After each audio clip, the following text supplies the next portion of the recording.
반갑습니다. 8월 11일 오늘의 말씀은 예레미야 5장 1절에서 3절의 말씀입니다. 너희는 예루살렘 거리로 빨리 다니며 그 넓은 거리에서 찾아보고 알라. 너희가 만일 정의를 행하며 진리를 구하는 자를 한 사람이라도 찾으면 내가 이 성읍을 용서하리라. 그들이 여호와께서 살아계심을 두고 맹세할지라도 실상은 거짓 맹세니라. 여호와여, 주의 눈이 진리를 찾지 아니하시나이까. 주께서 그들을 치셨을지라도 그들이 아픈 줄을 알지 못하며 그들을 멸하셨을지라도 그들이 징계를 받지 아니하고 그들의 얼굴을 바위보다 굳게 하여 돌아오기를 싫어하므로. 아멘. 8월 우리가 훈련하는 품성은 겸손입니다. 겸손이란 하나님과 타인의 도움을 인정하는 것입니다. 오늘의 실천 사항은 어제에 이어서 배우려는 자세를 갖는다 두 번째 시간을 함께 나누려고 합니다. 배우려는 자세를 가지기 위해서 중요한 것은 무엇일까요? 겸손해야 합니다. 겸손이 고개를 숙이고 듣는 것입니다. 고개를 숙이고 늘 들으며 배우려는 자세를 가져야 합니다. 오늘 본문을 봅시다. 1절을 보면 하나님께서 이렇게 말씀하십니다.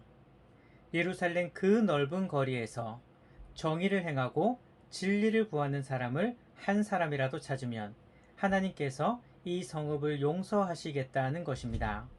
다시 말하면 그만큼 예루살렘에 정의를 행하는 자, 진리를 구하는 자가 단 한 사람도 없음을 하나님께서 질책하시는 것입니다. 그런데 더 슬픈 현실은 하나님께서 이스라엘 백성들에게 기회를 주지 않으셨을까요? 그렇지 않습니다. 하나님께서는 끊임없이 이스라엘 백성들을 잘못된 길에서 돌이키게 하시기 위해서 그들의 잘못을 지적하셨습니다. 때로는 매를 드시고 징계를 내리셔서 그들이 깨닫고 올바른 길로 돌이키기를 바라셨습니다. 하지만 문제는 이스라엘 백성들입니다. 하나님께서는 이스라엘 백성들을 잘못된 길에서 돌이키기 위해 여러 다양한 방법을 통해서 이스라엘 백성들을 옳은 길로 이끄셨지만 이스라엘 백성들은 목이 굳어서 악착같이 이러한 하나님의 인도하심을 따르지 않았다는 것입니다. 오늘 본문을 보시기 바랍니다. 3절을 보면 이스라엘 백성들이 하나님의 인도하심에 대하여 어떻게 행했는지를 보여주십니다.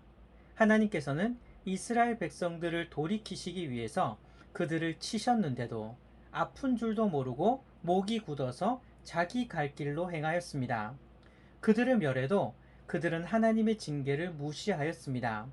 자기들의 얼굴을 바위보다 굳게 하여서 하나님의 말씀을 듣지 않고 거절하여 완고하게 행했던 것입니다.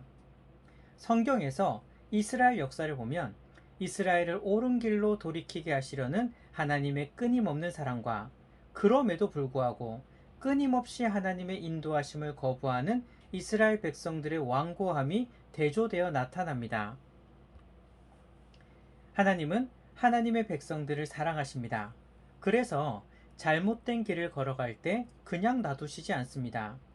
다양한 방법들을 통해서 하나님의 백성들이 옳은 길로 돌이키도록 이끄십니다.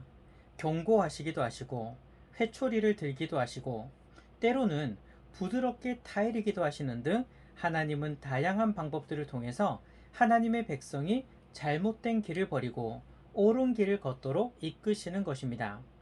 그런데 오늘 말씀을 준비하면서 저는 이런 생각을 해보았습니다. 3절에 이러한 모습이 나의 모습이 아닐까? 우리들의 모습이 아닐까?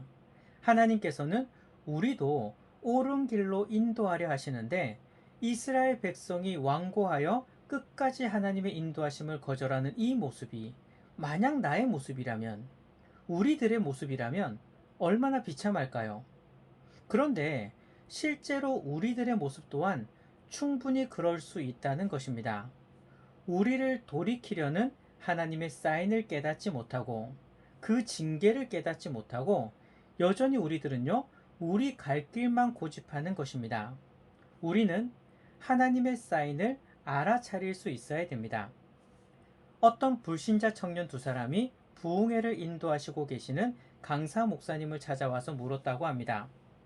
목사님, 벼락도 하나님께서 내리시는 것인가요? 강사 목사님은 그렇다고 대답했습니다.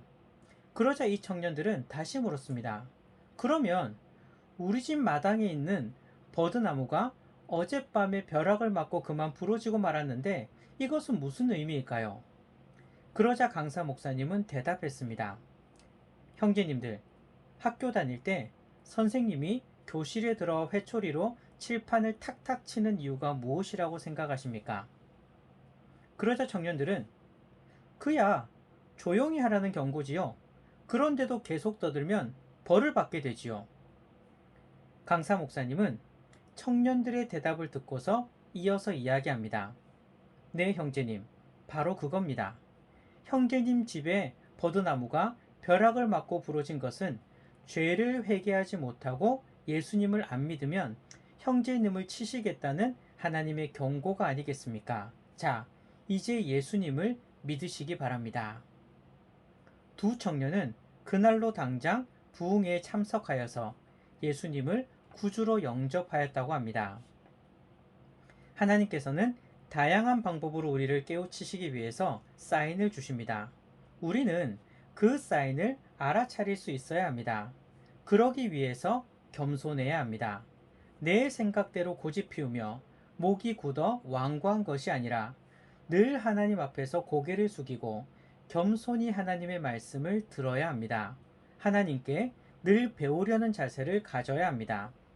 그런데 한 가지 알아야 될 사실은 우리 자신은 완벽하지 않다는 것입니다. 그렇기 때문에 우리는 늘 옳은 길로 걸어갈 수는 없다는 것이죠. 때로는 잘못된 길도 걸어간다는 것입니다. 잘못된 길을 걸을 때 나에게 사인을 주시는 하나님의 음성을 깨달을 수 있어야 합니다. 늘 겸손히 하나님의 음성에 귀 기울이며 하나님께 늘 배우려는 자세를 가지고 하나님께서 주시는 사인대로 행하시는 모든 성도님들이 되시기를 바랍니다.